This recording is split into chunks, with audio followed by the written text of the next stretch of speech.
ngrasa ingsun lakune stangaya wara kelawan mekak hawa kang dur angkara senajan setan gentayangan tansah gawe rupeda hingga pupusing jaman hametek ingsun nyirep keniwi samorka maperlar janing ponco samben ula sing netra dinambaran sukawelasan ingkang paring kamulyan Sang Hyang Jati Pangeran jiwaku kalbu samudra pepuntaning laku tumuju dhateng Gusti dan kang amur bogu mati manunggaling kawula Gusti rendah ati bakal mati mukti ingsun tanpa piranti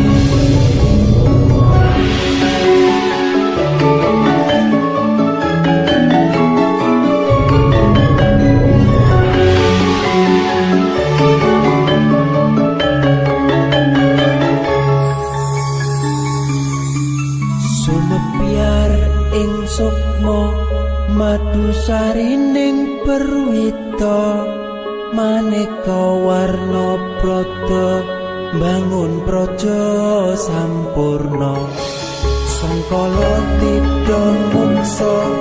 ana bendunata sirna yang sing rasa mardika mugia den setya pusaka kalima sada yekti dadi mustika sajroning jiwa raga bejo mulya waskita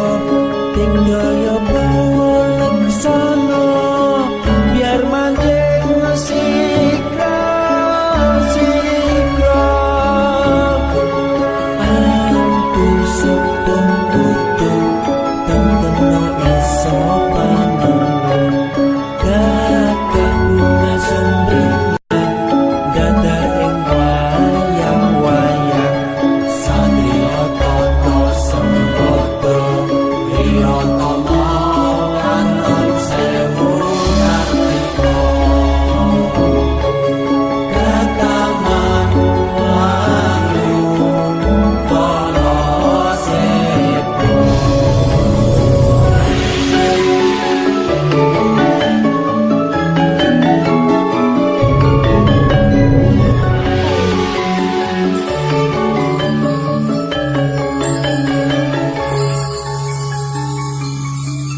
memuji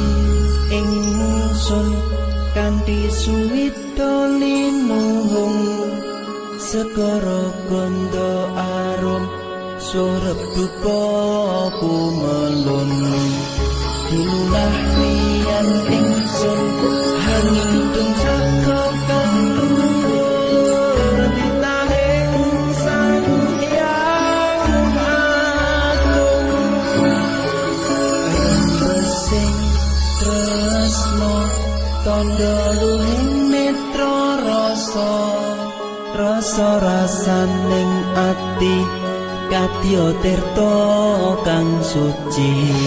kawistara japa mantra kondang kati pepadang balilahing Sang Hyang Wenang nawa dewa jawata nali santika bawana prasida sitika